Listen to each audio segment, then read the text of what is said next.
नमस्कार दोस्तों, कैसे आप सब लोग। आशा करता हूँ अच्छे होंगे, सकुशल होंगे। तो आज हम बात करने जा रहे हैं भारतीय हिंदी जगत सिनेमा के जाने माने अभिनेता शत्रुघ्न सिन्हा के बारे में। आशा करता हूँ आप शुरू से आखिर तक जुड़े रहेंगे और हमारे इस चैनल जीवन युग को लाइक, शेयर और सब्सक्राइब करना नहीं भूलेंगे। तो बात करते हैं शुरुआती दौर से।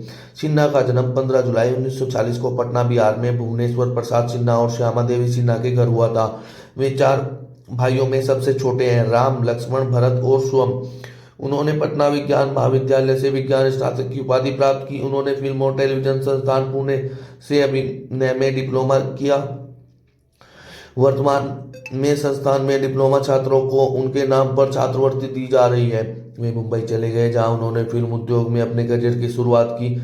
उनका विवाह पूर्व मिस इंडिया पूनम सिन्हा से हुआ और सिन्हा को देवानंद की फिल्म प्रेम पुजारी में एक पाकिस्तानी सैन्य अधिकारी की भूमिका निभाने का पहला मौका मिला। इससे पहले उन्होंने 1969 में मनमोहन सहगल की फिल्म साजन में एक पुलिस इंस्पेक्टर की छोटी सी भूमिका निभाई थी। प्रेम पुजारी की रिलीज में देरी हुई, इसलिए उनकी पहली रिलीज फिल्म साजन थी। बाद में उन्होंने प्यारी प्यार, बनफूर, मनमोहन देसाई की रामपुर का लक्ष्मण, भाई हो तो ऐसा, सुल्तान अहमद की हीरा और विजय आनंद की ब्लैकमेल जैसी फिल्मों में खलनायक की भूमिकाएं निभाई। गुलजार की फिल्म मेरे अपने 1971 में अभिनय करने से पहले उन्होंने कई फिल्मों में सहायक भूमिकाएं निभाई। उन्हें अपनी भावी पत्नी पूनम सिन्हा, तब कोमल के नाम से जानी जाती थी, के साथ फिल्म सबक 1973 में कास्ट किया गया था। उन्होंने खिलौना, दुलाल गुआ की दोस्त 1974, आ गले लग जा, झील के उस पार और गैम्बलर 1970 में सहायक भूमिकाएं निभाई। उन्होंने अमिताभ बच्चन के साथ रास्ते का पत्थर, यार, मेरी जिंदगी, शान और काला पत्थर जैसी फिल्मों में काम किया, जिनमें से शान सबसे बड़ी सफल फिल्म रही। बाद में उन्होंने बॉम्बे टू गोवा, दोस्ताना और नसीब में अभिनय किया। 1970 से 1975 के बीच मुख्य नायक के रूप में उनकी फिल्में हिट नहीं रही। मुख्य नायक के रूप में उनकी पहली फिल्म कालीचरण 1976 थी। सुभाष घई कालीचरण की कहानी लेकर एनएन सिप्पी के साथ पास गए और कहा कि वे अपनी पहली फिल्म का निर्देशन करना चाहते हैं। कुछ दिनों बाद एनएन सिप्पी फिल्म का निर्माण करने के लिए तैयार हो गए, लेकिन वे कालीचरण के मुख्य किरदार के लिए केवल राजेश खन्ना को ही लेना चाहते थे। फिर जब एनएन सिप्पी ने राजेश खन्ना से पुष्टि की कि खन्ना के पास 1976 और 77 के लिए तारीखें उपलब्ध नहीं है, तब सिप्पी ने सुभाष घई से पटकथा पर काम करने और सिन्हा को मुख्य भूमिका में लेकर कालीचरण का निर्देशन करने के लिए कहा।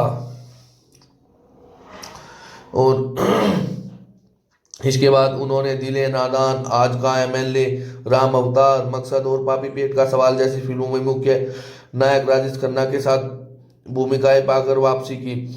80 के दशक में मध्य में उनकी अन्य हिट फिल्मों में जीने नहीं दूंगा, भवानी जंक्शन, आंधी तूफान, रामकली, इल्जाम और असली नकली शामिल थी। इसके बाद उन्होंने होशियार, खुदगर्ज, रणभूमि, मुलजिम में जितेंद्र के साथ अभिनय किया।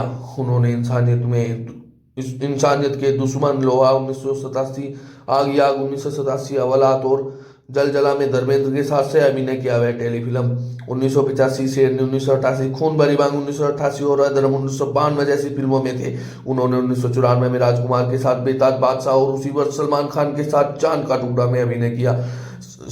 सिन्हा ने कालीचरण फिल्म में दिलाने और 1980 के दशक में मुख्य नायक के रूप में अपने करियर को पुनर्जीवित करने का श्रेय राजेश खन्ना को दिया। हालांकि 1992 के चुनाव में शत्रुघ्न सिन्हा के भाजपा उम्मीदवार के रूप में राजेश खन्ना के खिलाफ खड़े होने से उनकी दोस्ती में दरार आ गई। हालांकि कांग्रेस उम्मीदवार के रूप में खन्ना ने सिन्हा को 25,000 वोटों के अंतर से हराया था, लेकिन खन्ना सिन्हा के खिलाफ चुनाव लड़ने से निराश थे। और अब बात करते हैं उनके राजनीतिक कैरियर की। सिन्हा ने राजेश खन्ना के खिलाफ उपचुनाव में लड़कर राजनीति में प्रवेश किया। उन्होंने एक साक्षात्कार में कहा कि उनके जीवन का सबसे बड़ा अफसोस अपने मित्र खन्ना के खिलाफ चुनाव लड़ने का था। खन्ना ने सिन्हा को 25,000 वोटों से हराकर चुनाव जीता। हालांकि उन्हें आग किया गया और उसके बाद सिन्हा से कभी बात नहीं की। सिन्हा ने खन्ना के साथ अपनी दोस्ती को फिर से बनाने की कोशिश की। हालांकि 2012 में खन्ना की मृत्यु तक ऐसा कभी नहीं हो सका।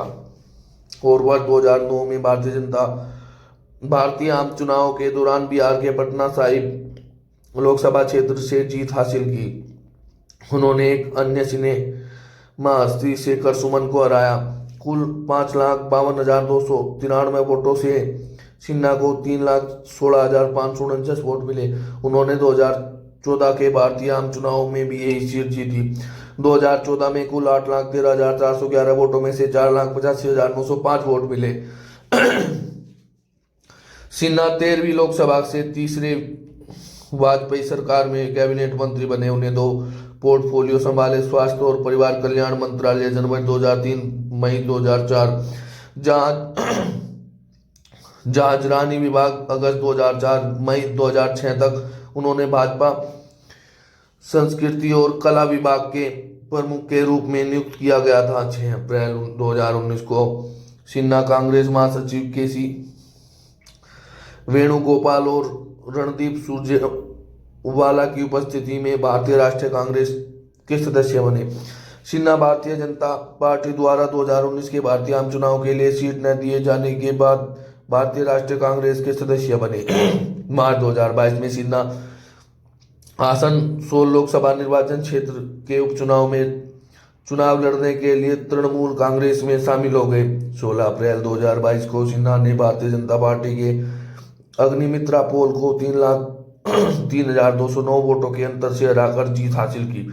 लोकसभा चुनाव 2024 में शत्रुघ्न सिन्हा ने आसनसोल सीट से जीत हासिल की। उन्होंने भाजपा के सुरेंद्रजीत सिंह आलूवालिया को 5,59,564 वोटों के अंतर से हराया। अब बात करते हैं सिन्हा के कुछ पुरस्कारों की जो उन्होंने अपने जीवन काल में जीते। सर्वश्रेष्ठ सहायक अभिनेता के लिए फिल्म फेयर पुरस्कार के लिए मनोनीत रहे। बंगाल फिल्म पत्रकार संघ पुरस्कार सर्वश्रेष्ठ सहायक अभिनेता के लिए पुरस्कार जीता। स्टारडस्ट पुरस्कार फिल्म उद्योग का गौरव के लिए पुरस्कार जीता। Stardust life time achievement award जीता। राष्ट्रीय किशोर कुमार सम्मान पुरस्कार जीता। जी सिने लाइफ टाइम अचीवमेंट अवार्ड जीता।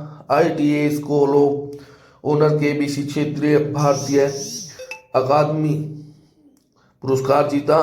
भारतीय सिनेमा में उत्कृष्ट योगदान के लिए IIFA पुरस्कार जीता और film fair life time achievement पुरस्कार शत्रुघ्न सिन्हा के द्वारा जीता गया। अब फिल्म दोस्त 1974 प्लेबैक सिंगर बिना श्रेय के पार्श्व गायक भी रहे शत्रुघ्न सिन्हा और फिल्म ज्वालामुखी 1980 पार्श्व गायक और नरम गरम 1981 के लिए भी ये पार्श्व गायक रहे। इन फिल्मों में पार्श्व गायक रहे। और दोस्तों इनकी बेटी सोनाक्षी सिन्हा ने अपनी परिवार की मर्जी के बिना मुस्लिम धर्म में शादी की है, जिस पर यह परिवार काफी दिनों तक चर्चा का विषय रहा।